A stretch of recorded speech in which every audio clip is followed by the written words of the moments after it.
স্বাগতম। আর ভিডিওতে একটি লাইক দিয়ে চ্যানেলটি সাবস্ক্রাইব করুন। কমেন্টে জানিয়ে দিন আপনি কোন দেশ থেকে আমাদের এই ভিডিওটি দেখছেন।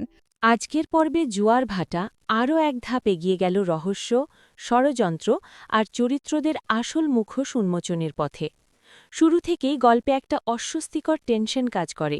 হরিপ্রসাদ মিত্রকে নিয়ে সন্দেহ, টাকা দেওয়া সত্ত্বেও তার কোনো খোঁজ না পাওয়া, আর সেই সুযোগেই নানা গেস আর সন্দেহের জন্ম। কেউ বলছে উনি টাকা নিয়ে ফ্ল্যাট কিনে পালিয়ে গেছেন, কেউ আবার নিশ্চিত যে মানুষটা মোটেই সহজ সরল নয়। এই অনিশ্চয়তাই গল্পের মূল শক্তি হয়ে উঠেছে। ঋষি, শঙ্খ আর নিশির কথোপকথনে স্পষ্ট বোঝা যায় সবারই নিজস্ব প্ল্যান আছে, আর সেই প্ল্যান যে নিছক ভালো উদ্দেশ্যের নয় তা দর্শক খুব সহজেই আজ করতে পারে। আসানসোল যাওয়া, ভিত পুজোর আয়োজন আর হরিপ্রসাদ বাবুকে সেখানে ডাকার জেদ সবকিছুর মধ্যেই লুকিয়ে আছে বড়সড় কোনো বিস্ফোরণের ইঙ্গিত। বিশেষ করে নিশির কথাবার্তায় যে আত্মবিশ্বাস আর রহস্যময় আনন্দ, তা ভবিষ্যতে বড় বিপদের আভাস দেয়।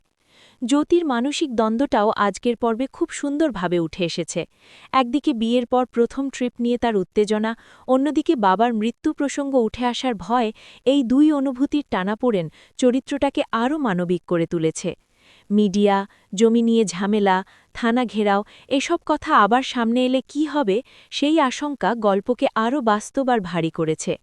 অন্যদিকে পুলিশ অফিসার জিত বাসুর প্রসঙ্গ নতুন করে রহস্য বাড়িয়েছে। ঘুষ না খাওয়া, আদর্শ পুলিশ এই ইমেজের আড়ালে তিনি কতটা এগোতে পারবেন আর আসল অপরাধীদের ধরতে পারবেন কিনা তা নিয়ে প্রশ্ন থেকেই যায়। অপরাধীদের পালিয়ে যাওয়া, গ্যাংয়ের ভিতরের ছেলেমেয়ের কথা জানা, সব মিলিয়ে তদন্তের দিকটা এখন আরও জটিল।